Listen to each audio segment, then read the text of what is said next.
My name is Grant Oster. While studying in graduate school for a master's degree in chemistry, I met Laura and instantly fell in love. But it took her about 6 months to reciprocate. It happened before defending her master's thesis in art history.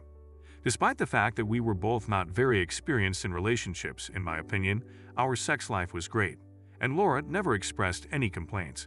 We got married less than a year after she defended her master's thesis and found a job in the same city. She taught at a college, and I worked part-time at a state university, and in parallel with a consulting firm in the field of science. After 3 years of marriage, I left the university and started working full-time at a consulting firm specializing in explosives. One of my clients was the government, and during the birth of our first daughter, Angela, I had to travel a lot in the service. I understood that this was hard for Laura, and I offered to quit my full-time job and accept a full-time job offer at a local college, which repeatedly tried to lure me. However, Laura appreciated the financial benefits of my job and the lifestyle it provided for us, and insisted that I continue to work. Her slogan was, "I can handle it, I'm independent." Even after the birth of our second daughter, Grace, 2 years after Angela, my business trips did not stop. I offered to change my profession again, but Laura insisted that I continue working in consulting, given the additional responsibilities of raising 2 children. When our daughters turned 5 and 7, my work schedule became easier and Laura returned to work. She got an administrative position at a local university, mostly associated with a liberal arts college. For reasons that I never fully understood, but they didn't bother me, Laura became interested in photography. We now have more than 10 albums describing our life with children. Update. During this period, Laura suddenly became interested in learning other languages, especially Italian. Sometimes she traveled for work, especially to Chicago, where she attended meetings with benefactors, guests of art, and the Art Institute. She also visited Gina, her college friend who used to be an Italian exchange student and now worked in Chicago. When our daughters were 8 and 10 years old, global terrorist activity made my skills very valuable to the federal government. I was invited to work full-time for a 2-year period, with numerous business trips. Before making the decision, I discussed this with Laura for a very long time, as it would require more time on business trips, perhaps longer, with sometimes an absence lasting more than 1 month. Laura supported me, expressing the hope that she and the girls would miss me, but they would cope. Unfortunately, due to my government assignment, I was absent for 2 consecutive Christmas holidays. When Grace was 9 and 10 years old, Angela was 11 and 12, it was heartbreaking. At this time, Laura took the girls to Chicago to visit Jenna. I kept in constant phone contact with them throughout their week-long trip, and they seemed pleased. And Jenna's relatives were there, including children about the same age as our daughters. Shortly before Thanksgiving, after more than 2 years of providing expert assistance in the fight against terrorism, I returned to full-time work in consulting with minimal business trips. Laura continued to travel occasionally, usually once or twice a month for 2 or 3 days, mostly to Chicago. I was happy to take on all the parental responsibilities when she was away, although sometimes the girls accompanied her. The girls are expected to be closer to their mom, and although I got along well with Grace and Angela, they rarely trusted me or sought my opinion on personal matters, unlike frankness with Laura. It didn't bother me much, except for one thing. They never shared their experiences, and were not so talkative about their trips with their mother to Chicago. Although they were not introverted, they never volunteered information and often playfully switched the subject. Right before 18-year-old Grace went to college in another state, and Angela was in her 3rd year of college in another state, Laura began a dark period.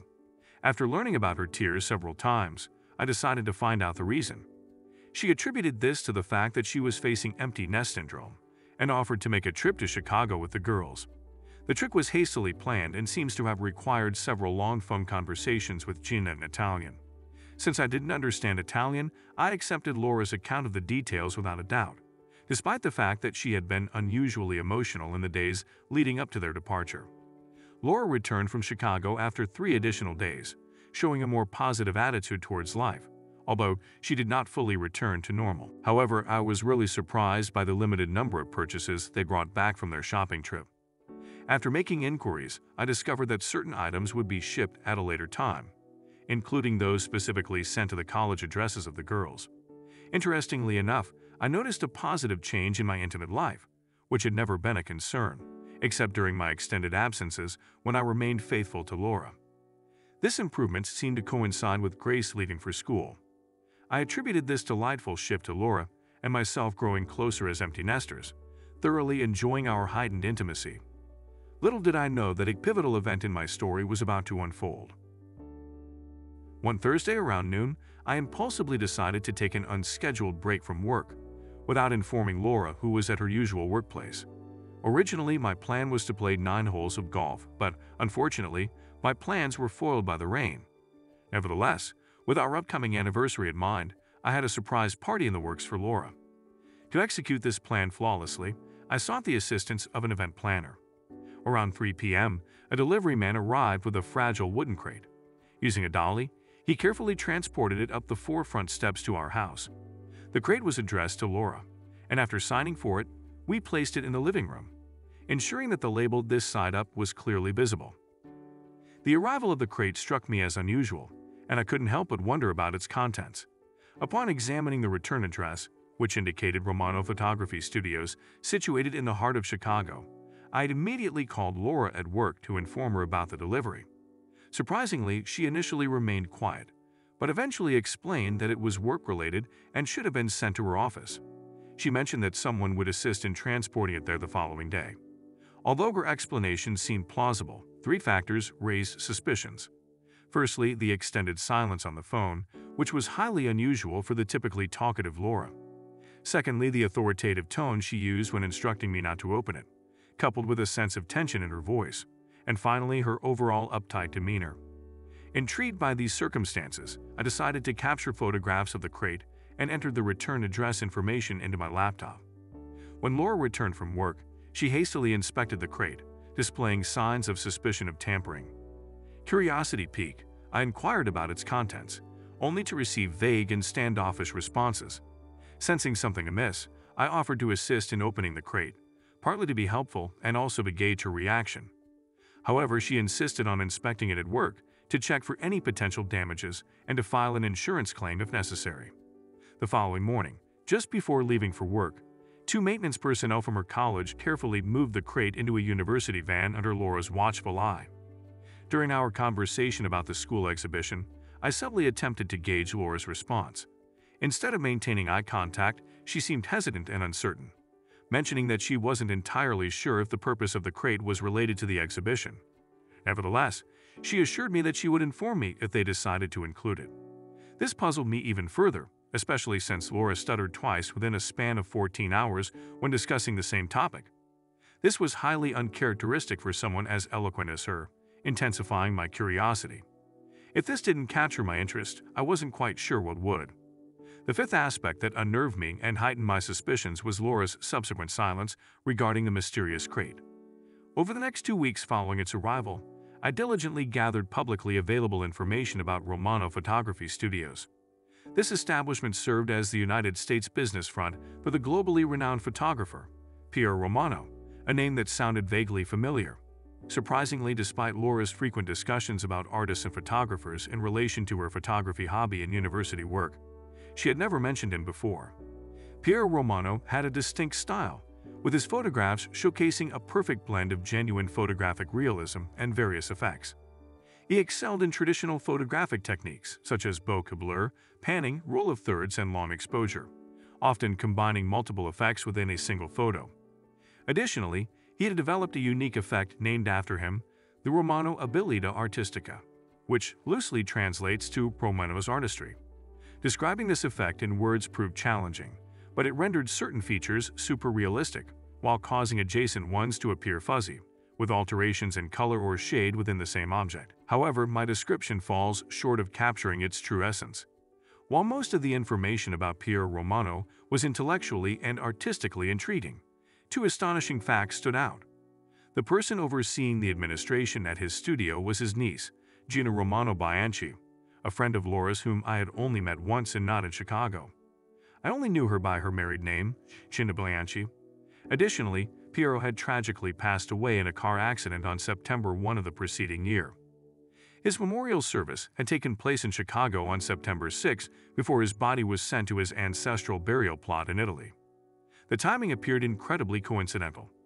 Around September 2, Laura started to become emotional, supposedly due to our daughters leaving the nest, and shortly after, they embarked on a shopping trip to Chicago, lasting from September 5 to 8. My extensive background in chemistry, with a master's degree from one of the top 10 universities in the country, allowed me to connect the dots. Despite the heart-wrenching realization, the only logical explanation was that Laura had been engaged in a genuine affair with Piero Romano for a minimum of 10 years, and our daughters were well aware of it. Another intriguing detail came to light. A splendid exhibition showcasing Piero's renowned and captivating pieces, some never seen before by the public and owned by private collectors, was scheduled for April 16 and 18, just 3 weeks away from when I discovered this information. I had a strong conviction that Laura would plan a business trip to Chicago around that time, despite the fact that it fell on my birthday, and the exhibition would likely display the photographs from the crate that had been delivered to our house 2 weeks earlier. Update: I had never felt so determined in my entire life to devise a plan to confront my unfaithful wife and disloyal daughters. However, due to my initial anger, which I had to suppress in order to execute my intentions effectively, I needed to arrange a business trip for the evening I discovered the incriminating evidence, as well as for the 2 subsequent nights. I left a heartfelt message on Laura's work phone, offering profuse apologies and vowing to make it up to her, before packing my essentials for a 3-night stay at a local hotel. The first part of my plan involved preparing all the necessary divorce documents, which I would serve and file once I obtained the anticipated proof. The second part focused on finding a way to have someone visit and film the invitation-only opening day of the Chicago exhibition on the 16th. For this, I gathered all available information on art appraisers affiliated with Chicago and found a young appraiser named Roberto Milan, who was eager to prove himself and well-versed in Piero's work. After engaging in extensive discussions with Roberto, I felt confident in hiring him to film the photos I believed would be of interest to me, using a discreet high-definition camera I provided. As a portion of parts 3 and 4, I liquidated 2 bearer bonds from our safe deposit box, amounting to approximately $25,000. I couldn't recall if Laura was aware of them, and certainly she would not be now. These bonds now held a combined value of about $25,000. Additionally, I provided my attorney with a detailed list of all our assets, including a recent appraisal of our home. I meticulously photographed Laura's jewelry and the contents of our safe deposit box, excluding the bearer bonds, and updated my attorney on our bank statements, credit card numbers, outstanding purchases, retirement plans, and brokerage accounts. Finally, as a small element of Part 4, on the last day of my supposed absence, while Laura was at work, I surreptitiously entered our home. Armed with a magic marker, I systematically erased my presence from every photograph in the dozen albums she had compiled over the years. Surprisingly, upon examining them more closely, I discovered that I appeared in no more than 15% of the images. Furthermore, I stumbled upon 2 previously unseen photos that, even if I had come across them before, I would have likely dismissed as innocent.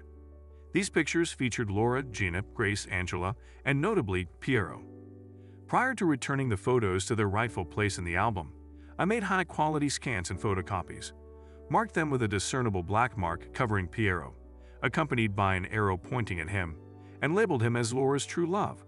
2 days after my return from the business trip, Laura informed me of her upcoming trip to Chicago, from the morning of the 15th to the afternoon of the 19th. Expressing disappointment that we could not spend the birthday together, I offered to accompany her, but she easily refused, saying that it was only a business matter.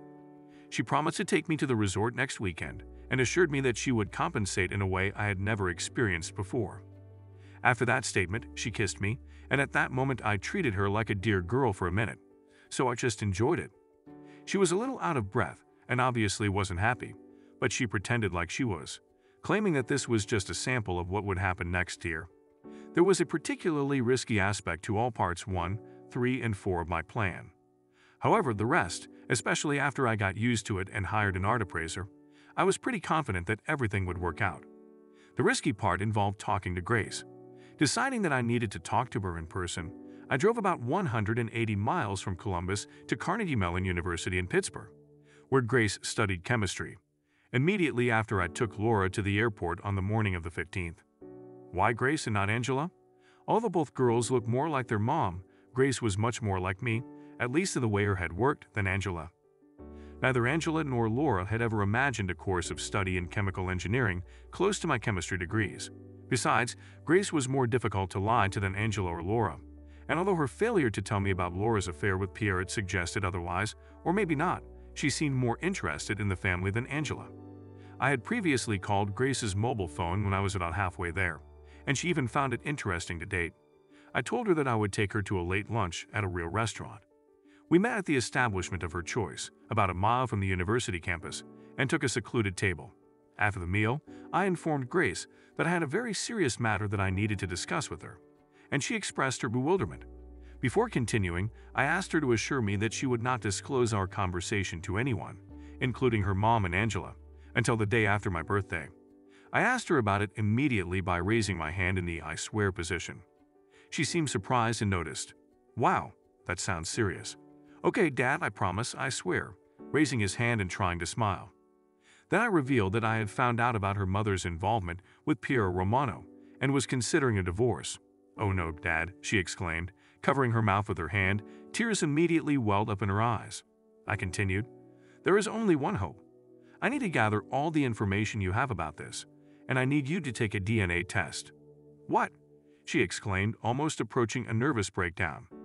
Noticing that the restaurant was not the right place for such a conversation, I instructed her to meet me outside, and after that we would go to my car as soon as I calculated the bill.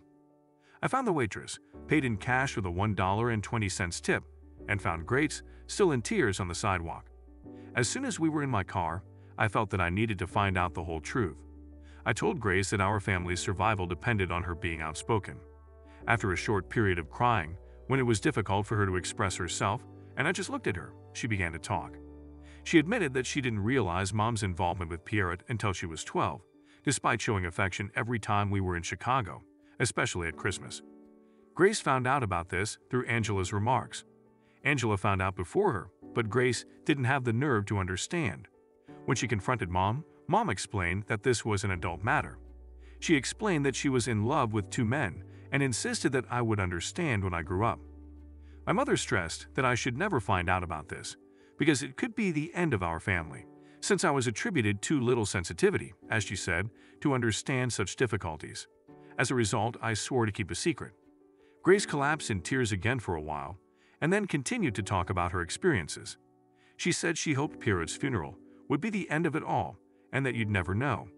However, after Mom made a scene at Pierrot's coffin, Grace confronted her again.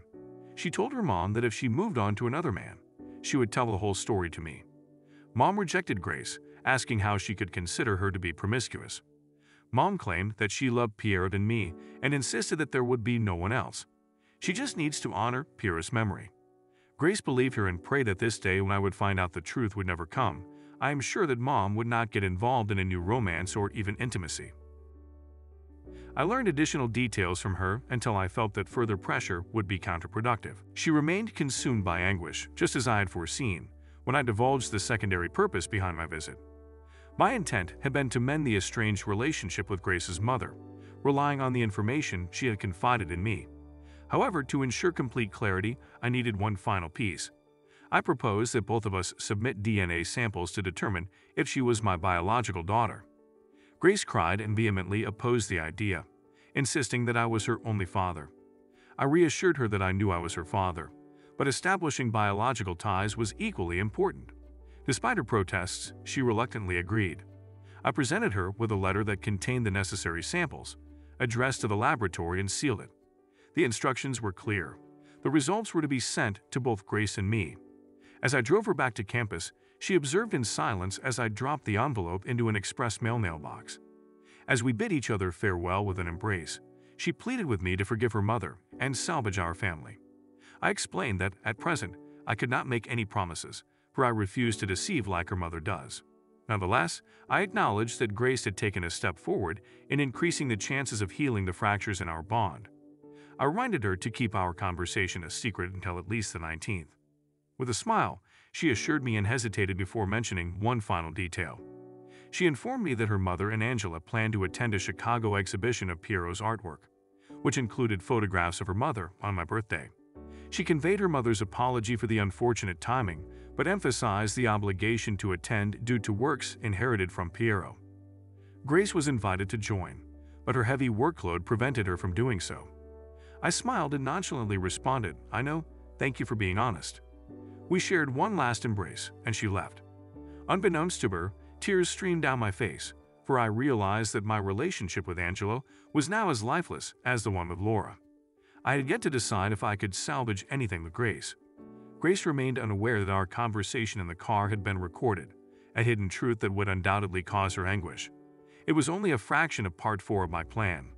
The swabs I placed in the supposedly destined envelope were from an Italian janitor of my office building, someone I had maintained a friendly relationship with over the years. As a birthday gift, I promised to pay for his ancestral DNA analysis. He never questioned why I needed 3 swabs instead of just 1. The results I obtained from his test showed he was over 80% Italian, with some contributions from Eastern and Western European ancestry. This brought him great joy. Why did I falsely submit an Italian's DNA instead of my own? Simply because I wanted everyone to feel the pain. During DNA testing, they can determine the heritage of both contributors, even when comparing 2 sets. And since Piero was Italian, I wanted everyone to conclude that he was Grace's father, and possibly, if I could manipulate it, even Angela's. I crossed my fingers, hoping that Grace would not reveal the truth. I spoke to her on the phone on the 16th and 18th, and she assured me that she hadn't disclosed anything. Since I hadn't heard from Laura, I believed her words to be true. Around 11 p.m. on the 16th, Roberto Milan emailed me photos of the relevant parts of the Romano exhibit. Those images cut me deeper than I anticipated. I trembled uncontrollably as I gazed upon them, tears pouring from my eyes. It was a series of 10 progressively larger photos, each exuding distinctive Romano characteristics, the final 2 encapsulating Romano's artistic brilliance. The series was entitled Natale Amor, Christmas Love. What shattered me instantly were the first 2 photos. They featured 2 young girls in the background of a picture that undoubtedly captured Laura. While their faces were blurred, there was no mistaking their hair, clothing, the Christmas gifts from my mother, and their relative sizes. It was Angela and Grace, aged around 9 and 11, respectively. In the second photo of that pair, Laura's body was partially exposed, and her expression was undeniably one of seduction. The subsequent 3 pictures showcase Laura with progressively fewer garments, until, in the final image, well, you can imagine. The second series began with another photograph in which the girls were present, slightly older this time, and the last 4 photographs grew increasingly provocative. The second-to-last photo featured Laura in an exceptionally suggestive pose, while the final one implied she had just experienced pleasure and was now in a state of bliss. After I finished vomiting, drank some ginger ale, and allowed myself to weep, I scrutinized the pictures once more. If they hadn't fractured my heart, I would have to admit that the last 2 photos were some of the most compelling of their kind I'd ever seen. I read the accompanying text within Roberto Milan's report. Sorry, I know this will be difficult for you. The collection is worth a minimum of $300,000, more likely $500,000. The second-to-last photo alone would bring $125,000 to $175,000 if sold separately. The last 2 photos are the best execution of Romano abilita artistica effects in history, not just in my opinion, but in that of at least 4 other appraisers and art critics that I overheard talking about them. I'd asked Jenna if any were for sale. She put me in touch with the owner per Piero's will, not surprisingly Laura. Laura said they weren't for sale at the present time because they were priceless, and the 4 where she was completely in dot would not be sold until after her pass away. I wouldn't want the general public, and especially my husband, seeing me like that while I'm alive, she said. The especially my husband with a laugh. Update: I sent the digital recording of Grace's words, along with Roberto's photos and words, via email to my attorney, Gail Schiff. She contacted me at 7:30 on the morning of the 17th. I conveyed that my petition for divorce was clearly justified, citing infidelity. I informed her that a law enforcement officer would serve Laura the following night at the gala. I added, "There's one thing I need to add," and mentioned that I would drop it off so she could include it when expressing it to the process server along with the divorce papers. I handed an envelope, addressed to Angela, to Gail. It contained a letter from me, a swab from the Italian janitor's cheek, a container with a new swab, and an envelope with express mail postage addressed to a DNA lab, accompanied by instructions. The letter to Angela conveyed the message that if there was any hope for a future relationship between us, she needed to swab the inside of her cheek, place it in the envelope addressed to the DNA lab with my swab already in it, and send it via express mail. The lab had instructions to mail the results directly to her at school and to me. I emphasized that even if she didn't desire a future relationship, she still needed to comply. If she didn't, I made it clear that I would ensure our finances were tied up for years, leading her to say goodbye to tuition, room and board, and expenses for the end of her junior year and her senior year at the expensive private college she attended. I pointed out that even if her feelings towards me matched her past actions and inactions, it was in her self-interest to do as I asked. I mentioned that Grace had already complied. The letter was signed, Your Father, Grant Oster. I was glad that I wasn't there when the reality hit the fan in Chicago on my birthday. The process server reported to Gail that Laura and Angela were all smiles as they hobnobbed with the public at about 9 p.m. on the 18th. They were perplexed when they were handed the envelopes by the law enforcement officer, as the process server with him took photos. They opened up the envelopes on the spot.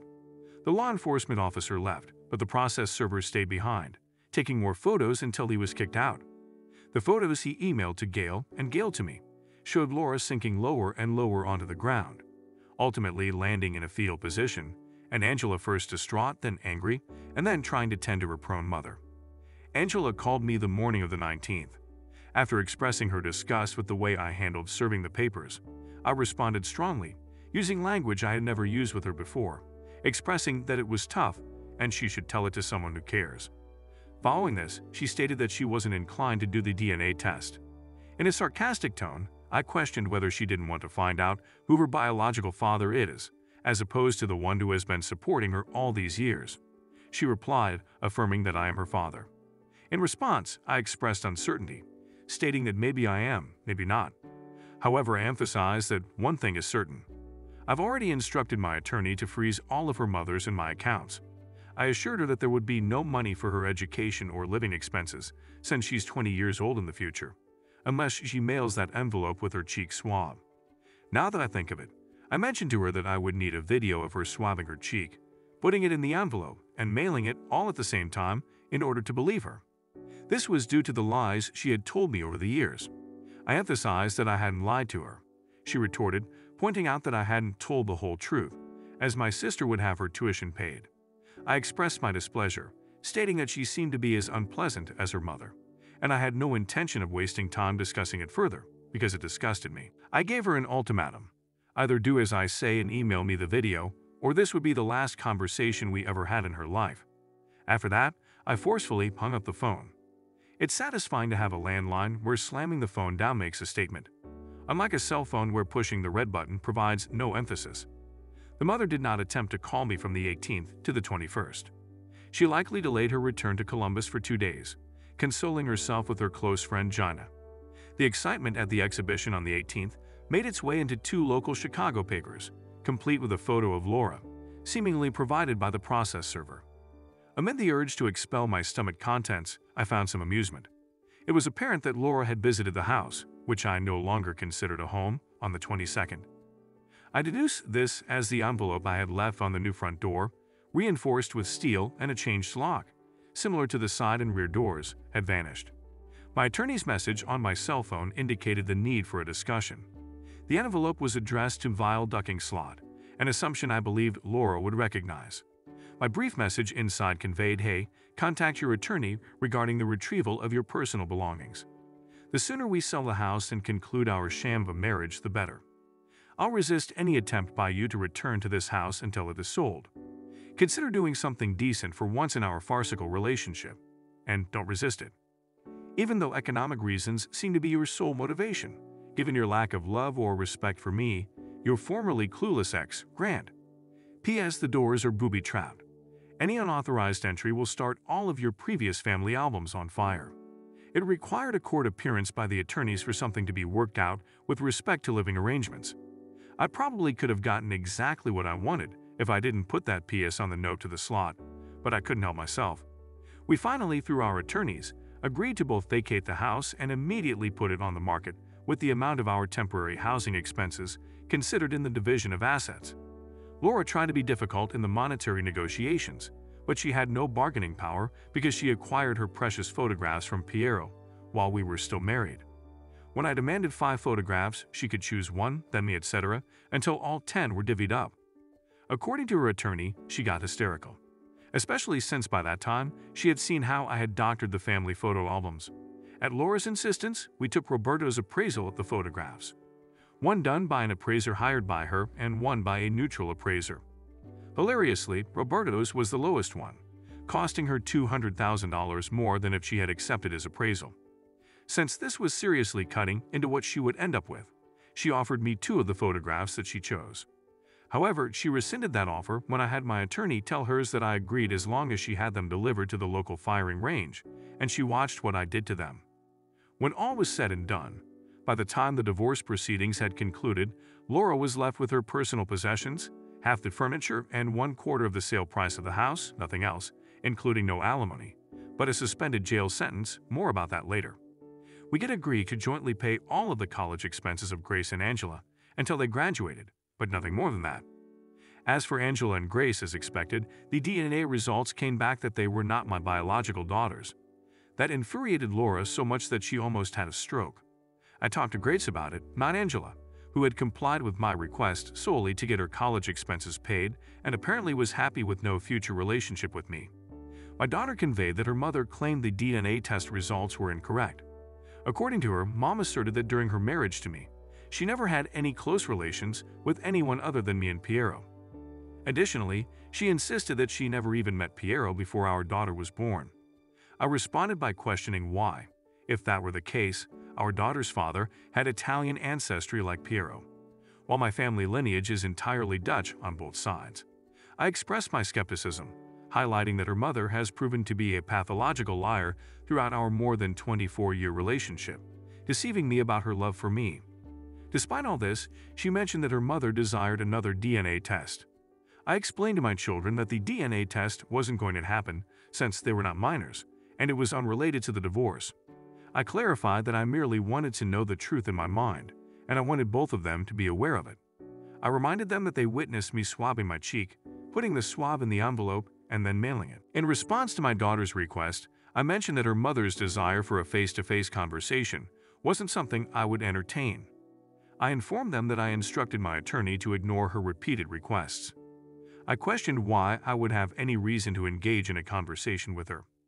My daughter pleaded with me not to use derogatory terms for her mother and expressed her continued love for her despite her faults. She asked me as a favor to talk with her for an hour. I conveyed to Grace that I couldn't comply with her request. While I had forgiven her and desired to maintain a relationship with her, I made it clear that there was nothing, absolutely nothing, that would lead me to engage in a conversation with her mother. Update. Now for Laura's suspended jail sentence and getting only 1/4 of the proceeds of the sale of the house. After my phone conversation with Grace about the DNA test and Laura's desire for a talk with me, she did something stupid. I thought that she might pull something, so I hooked up and walked around with a panic button connected directly to a private security company. One night, a woman knocked on the door of the condo that I was renting during the divorce proceedings until the final financial details were worked out. I didn't see the 2 big guys and Laura standing out to the side when I looked through the peephole. As soon as I opened the door, the 2 big guys burst in and grabbed me, but not before I pushed my silent panic button. After being forcefully seized, they pulled me to a chair and secured me to it while Laura came in and the other woman departed.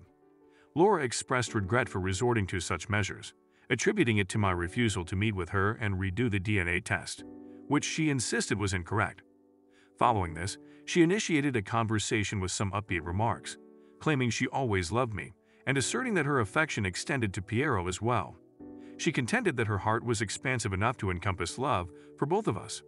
She realized that we were past the point of reconciliation, but just wanted to get things off her chest. As she was talking to me, she was holding a swab up. Obviously, she was going to force a DNA sample from me. It really irritated her that I made no verbal response whatsoever to anything that she said.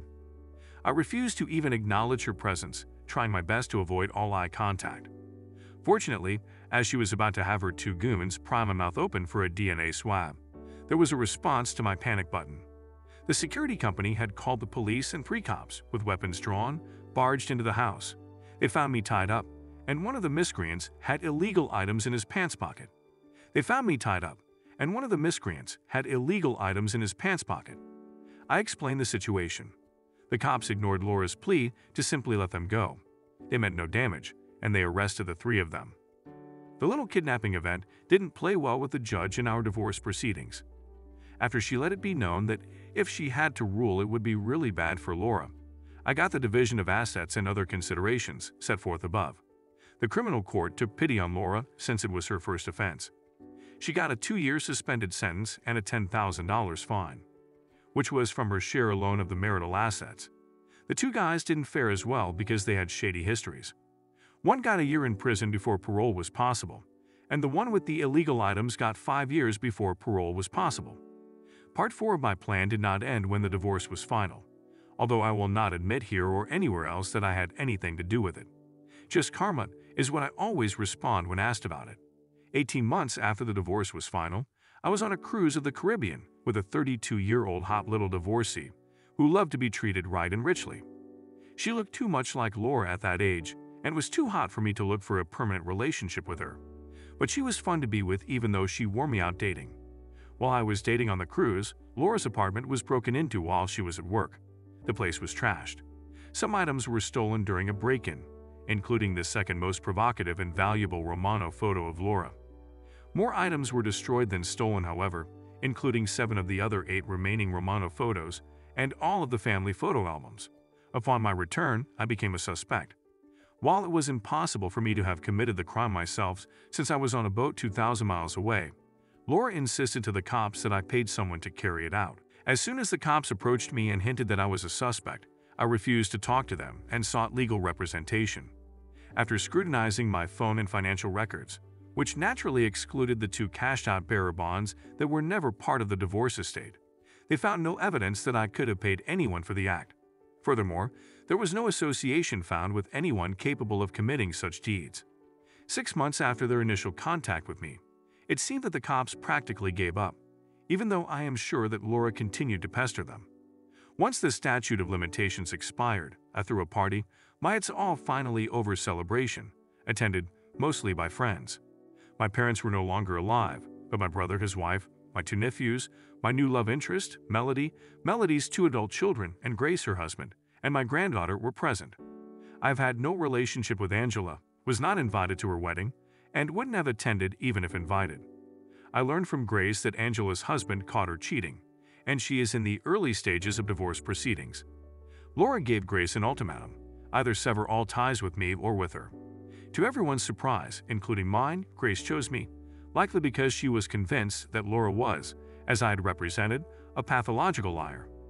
More importantly, Grace recognized the negativity of her mother throwing her relationship with her paramour in her daughter's face and having them lie to cover up her cheating. Grace didn't want her children exposed to that attitude. Only one thing has caused friction between Grace and me in the last 5 years. I disclosed the truth about the DNA testing. She was initially upset with me but forgave me, just as I forgave her for her duplicity over the years. She was actually very pleased that I was her biological father, and I had another DNA test done to provide additional confirmation.